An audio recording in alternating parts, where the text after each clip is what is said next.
Tard dans la nuit, dans un bâtiment universitaire, l'agent de sécurité Gilles se faufile discrètement et entre dans un laboratoire, où la caméra est désactivée grâce à un service rendu par un ami. Gilles vole ensuite des médicaments dans la poubelle des produits périmés. Le lendemain, elle vend ses médicaments à Greg, qui lui paie moins que ce qu'ils avaient convenu. Ensuite, Gilles se rend chez sa belle-mère Doris pour récupérer ses enfants, Mathilda et Noah. Doris lui rappelle de ramener les enfants plus tôt, révélant que Gilles n'a pas la garde. Pendant le trajet en voiture, Gilles essaie de se rapprocher des enfants et leur pose des questions. Mathilda répond joyeusement mais Noah reste silencieux. Quand la radio de la voiture cesse de fonctionner, un autre véhicule perd le contrôle et Gilles doit l'éviter. Mais une seconde voiture percute la leur, l'envoyant rouler en bas d'une colline jusque dans un lac. L'eau commence à envahir la voiture pendant que Gilles fait détacher les ceintures des enfants pour qu'ils puissent s'échapper par la fenêtre. Lorsqu'elle essaie de les suivre, l'eau la tire vers le bas, rendant la nage difficile. Heureusement, elle parvient à refaire surface et trouve Noah à côté d'elle, mais Mathilda est sur la rive, ranimée par 2 policiers. Ils lui disent que toute la ville est sans électricité et lui conseillent d'aller à l'hôpital à cause d'une vilaine coupure au front. À l'hôpital, la famille est surprise de voir beaucoup plus de blessés que d'habitude. Certains hommes pensent que c'était une attaque terroriste, car une coupure de courant normal n'affecterait pas les voitures. Comme les blessures de Gilles sont légères, les médecins se concentrent sur les cas graves, alors elle s'occupe elle-même de sa plaie. Une femme se met à crier au miracle, et Gilles accourt dans la pièce pour découvrir que tous les patients dans le coma se sont réveillés. Ensuite, il rentre chez Doris, qui leur annonce que les téléphones ne fonctionnent plus et que les magasins refusent les cartes de crédit. Malheureusement, tout l'argent liquide de Gilles est maintenant au fond du lac. À cause de la situation, Doris lui permet de passer la nuit chez elle. Cette nuit-là, Gilles n'arrive pas à dormir, alors elle va dans le salon regarder des photos de ses enfants et de son mari défunt. Doris la rejoint car elle non plus ne peut pas dormir, et elle parle des somnifères. Gilles n'en prend pas parce qu'elle est en sevrage, et Doris dit que ceci ne l'aide pas. Après avoir vérifié que Mathilda dort, Gilles trouve Noah éveillé. Il regarde les étoiles filantes, pour se rendre compte que ce sont des satellites. Sur le chemin du travail, Gilles remarque que personne en ville ne peut dormir, alors les gens errent dans les rues pour rester occupés. Elle croise Greg, qui veut acheter plus de médicaments et propose de payer le double. Tout le monde prend quelque chose pour faire face à l'insomnie et Greg est désespéré de vendre, alors Gilles dit qu'elle verra si elle peut trouver autre chose. Quand elle arrive finalement à l'université, elle ne trouve personne. Le matin, après sa garde, Gilles entre dans le labo pour récupérer les médicaments périmés et se retrouve soudain entouré de soldats armés. Elle leur dit qu'elle est ancienne caporale pour qu'ils reculent. Puis la docteure Murphy entre, déçue de voir Gilles voler des médicaments, mais elle ne veut pas entendre ses excuses. L'équipe de Murphy et les soldats expliquent qu'ils établissent un centre de recherche car depuis la panne d'électricité d'hier, plus personne ne peut dormir. Murphy propose à Gilles de les rejoindre, mais elle refuse. Avant de partir, Murphy donne à Brian l'adresse du centre et lui demande d'amener la famille de Gilles. Brian dit à Gilles qu'elle aurait dû accepter l'offre et lui explique que le manque de sommeil affectera bientôt tout le monde, hallucinations, perte de coordination, puis arrêt cardiaque. Une seule femme a réussi à dormir jusqu'ici et elle a été emmenée au centre pour comprendre pourquoi elle est une exception. Gilles fait remarquer que Mathilda dormait quand elle est partie, et Brian se demande si elle n'était pas morte. Inquiète, Gilles retourne précipitamment chez Doris, mais ne trouve que Noah, qui lui dit que Doris a emmené Mathilda à l'église. Gilles rassemble quelques affaires et dit à Noah qu'ils vont chercher sa sœur, mais juste avant de partir, ils sont bloqués par Brian. Il veut aussi que Mathilda soit emmenée au centre pour être étudiée, mais Gilles refuse. Elle et Noah traversent la ville pendant que Brian les suit. Les gens commencent à perdre la tête et deviennent violents, détruisant des choses et se battant. Ils trouvent un cadavre derrière une benne à ordures, et Gilles est choqué de voir que c'est le shérif. Quand Noah demande ce qui se passe, Gilles explique que le manque de sommeil détruit l'esprit humain. Pendant ce temps, Doris fait rencontrer à Mathilda le pasteur, qui l'encourage à dormir pour devenir un symbole d'espoir pour les insomniaques. Une fois qu'elle est endormie, le pasteur annonce à ses fidèles qu'ils ont un miracle et que bientôt cette énergie se propagera. Mais quand Mathilda se réveille et que Doris tente de la faire sortir, les gens demandent quand elle les aidera eux aussi à dormir, et certains envisagent même de la sacrifier comme Dieu a sacrifié Jésus pour les sauver. Alors que le pasteur tente de calmer la foule, le trio arrive et un policier se prépare à tirer, alors le pasteur doit à nouveau faire asseoir tout le monde. Gilles veut emmener Mathilda, mais la foule refuse de la laisser partir, et une femme lui rappelle qu'elle est légalement sous la garde de Doris. Alors que la tension monte à nouveau, Brian rappelle à tous que le manque de sommeil affecte leur personnalité et leur parle du centre de recherche, promettant que les scientifiques trouveront une solution. Le pasteur refuse de laisser Mathilda aller au laboratoire de peur qu'elle ne devienne un cobaye, et Brian menace de revenir avec l'armée, alors le policier lui tire dessus. Alors que les gens paniquent, Doris fait sortir Mathilda par la porte arrière, mais la foule les suit. Il fouille les autres pièces de l'église et Doris fait semblant que Mathilda a disparu. Après avoir dit à Noah de la retrouver dans la forêt, Gilles trouve sa fille cachée à l'étage. Elles doivent se faufiler discrètement car un policier menace de tirer sur le pasteur s'il ne lui remet pas la fille. Dans la chapelle, Noah est encore sous le choc en voyant le corps de Brian. Il fouille ses poches et trouve l'adresse du centre. Soudain, il entend des coups de feu et des cris, alors il court vers la forêt pour retrouver sa famille. Ils fuient aussi vite qu'ils peuvent jusqu'à ce qu'ils parviennent à se cacher sur un parking. Noah dit qu'il devrait emmener Mathilda au centre pour trouver un remède, mais Gilles refuse à nouveau. Elle change d'avis lorsque Noah souligne que si tout le monde meurt, Mathilda se retrouvera seule au monde. Il leur faut une voiture pour se déplacer en sécurité, alors Jill se rend au garage de Greg, où elle le trouve ensanglanté au sol. Il a été abattu par 2 braqueurs qui entendent le bruit qu'elle fait. Jill se cache rapidement et les hommes pensent que c'est Greg qui a fait le bruit, alors l'un d'eux lui piétine la tête jusqu'à ce qu'il meure. Pendant que Jill se déplace discrètement pour prendre un tournevis afin de se défendre, les hommes volent une voiture et s'en vont. Jill regarde les clés sur la table et choisit aussi une voiture. Elle récupère ses enfants et part avec eux. Pendant le trajet, Mathilda s'endort. Le soir, ils trouvent les braqueurs morts sur la route et la voiture volée écrasée. Jill remarque qu'ils ont volé l'insigne et l'arme du shérif, ce qui signifie qu'ils l'ont tué. Elle prend les 2 objets et retourne à son véhicule. Plus tard, lors d'une pause, Jill dit à Noah que ce sont les gens de Murphy qui ont tué les braqueurs.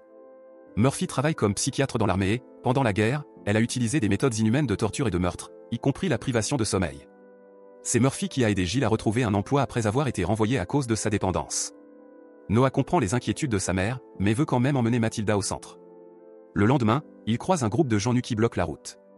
Ceux-ci s'écartent pour les laisser passer, fixant Mathilda sur la banquette arrière.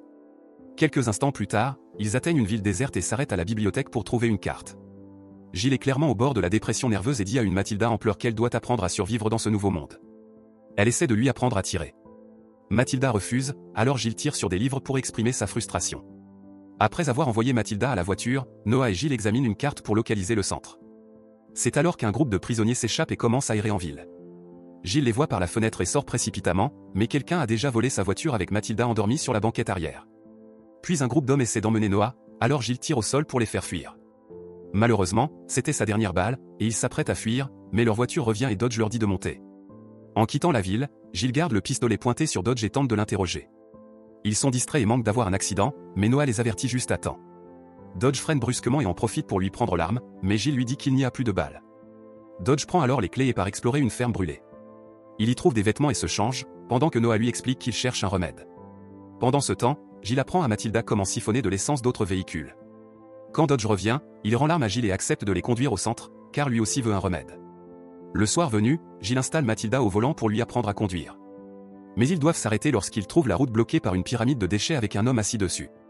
Près des arbres, un groupe de sauvages a capturé des gens qu'ils ont suspendus la tête en bas pour leur prélever du sang.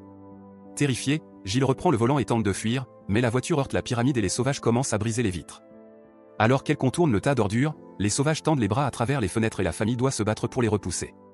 Lorsqu'une femme attrape Mathilda par les cheveux, Noah la poignarde au bras avec un tournevis jusqu'à ce qu'elle la lâche. Certains parviennent à attraper Jill et manquent de la faire sortir, mais Mathilda appuie sur l'accélérateur au bon moment et ils réussissent à s'enfuir. Les sauvages les poursuivent un moment, mais la voiture va trop vite pour qu'ils les rattrapent. Quelques heures plus tard, le groupe aperçoit les lumières du centre à travers la forêt. La famille descend du véhicule et fait ses adieux à Dodge, qui part seul avec la voiture. Près de la route se trouve une vieille cabane, alors Jill dit aux enfants d'y attendre pendant qu'elle va d'abord inspecter le centre pour vérifier qu'il est sûr. Après s'être rafraîchie à la rivière, Jill s'approche du centre et remarque que les soldats reçoivent des injections pour rester sains d'esprit. Elle attend qu'un camion traverse le pont pour pouvoir passer dessous sans être vue et trouve des balles sur les marches. Quand les gardes tournent le dos ou rentrent, Jill parvient à se faufiler et utilise le même mot de passe que celui de l'université pour entrer dans le laboratoire, où elle enfile une blouse pour passer inaperçue. Dans la pièce voisine, elle trouve la femme endormie, et l'autre médecin suppose qu'elle est là pour les échantillons de sang. Jill commence à les prélever tout en remarquant une plaie sur le bras de la femme, preuve qu'ils l'ont déjà piquée des dizaines de fois. La femme se plaint et Jill lui promet de l'aider, mais elle lui demande aussi de s'occuper de Mathilda si tout le monde venait à mourir. La femme, confuse, dit qu'elle ne sait pas pourquoi elle peut dormir alors qu'elle aurait dû mourir il y a des mois. À ce moment-là, Murphy trouve Jill et lui demande des nouvelles de Brian et de sa famille. Jill fait semblant de ne pas l'avoir revu depuis l'université. Murphy explique qu'ils n'ont toujours pas trouvé de remède, mais qu'elle a créé un cocktail qui aide à garder l'esprit lucide, la même injection que les soldats ont reçue. Cependant, ce cocktail cause des dommages neurologiques. En l'enlaçant, Murphy dit à Jill qu'elle est heureuse qu'elle soit venue aider, bien qu'on sente qu'elle commence à perdre espoir. Ensuite, Jill quitte le bâtiment et s'assoit sur les marches pour pleurer, convaincue que l'humanité est condamnée. Soudain, elle voit des fusées éclairantes dans le ciel, et Dodge arrive en voiture avec Mathilda et Noah. Jill tente de courir vers eux, mais un soldat la capture immédiatement. Tous les gardes sont prêts à tirer, jusqu'à ce que Mathilda leur dise qu'elle peut dormir. Le matin venu, les docteurs Murphy et Katz annoncent à Mathilda qu'elle va aider les gens à travers des expériences. Mathilda découvre un singe à la tête ouverte mais encore en vie. Elle lui tient la main pendant que Katz essaie de l'endormir avec de l'anesthésie, sans succès. Ils veulent comparer l'activité cérébrale de Mathilda à celle du singe, alors ils lui administrent l'anesthésie, elle s'endort immédiatement. Murphy va ensuite voir Jill, qui est enfermée et commence à avoir des vertiges à cause de l'insomnie.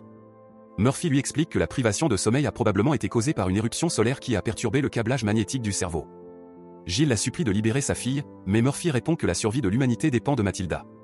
Pendant ce temps, les soldats apprennent que Dodge est électricien et lui injectent le cocktail.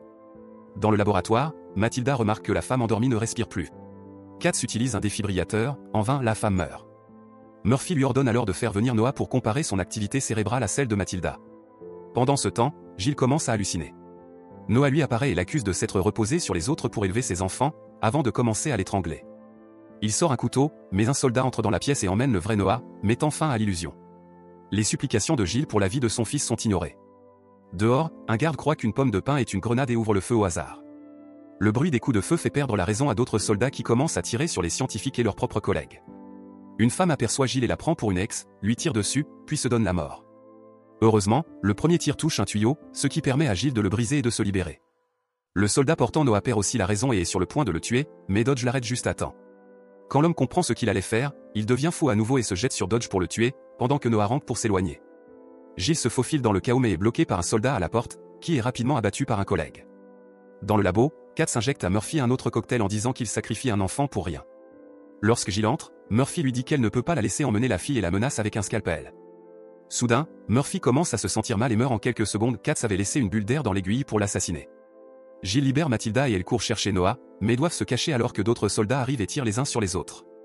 Elles finissent par trouver Noah, qui touche des câbles tout en croyant, sous hallucination, que c'est un poisson. Soudain, il est électrocuté. Mathilda court chercher le défibrillateur en esquivant les corps des soldats. Quand elle et Gilles utilisent les électrodes sur Noah, elles reçoivent aussi une décharge et s'évanouissent.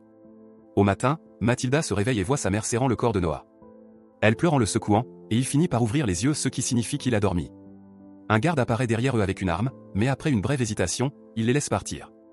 Ensuite, la famille se prépare à partir avec un véhicule militaire. Noah dit à Gilles qu'elle avait raison de ne pas vouloir venir ici et admet qu'elle aime ses enfants. Pendant ce temps, Mathilda fixe le défibrillateur et comprend quelque chose, le cœur de Noah s'était arrêté, ce qui veut dire qu'il était mort, et qu'il a été ramené grâce au choc, c'est alors qu'il a pu dormir. Elle pense qu'elle aussi est morte dans le lac et que les policiers l'ont réanimée, ce qui explique pourquoi elle peut dormir. Mathilda en conclut que pour se débarrasser de l'insomnie, il faut réinitialiser leur vie. Puisque Gilles ne fonctionne presque plus, les enfants l'emmènent au lac et la poussent sous l'eau jusqu'à ce qu'elle meure. Ensuite, ils lui font un massage cardiaque et la ramènent à la vie.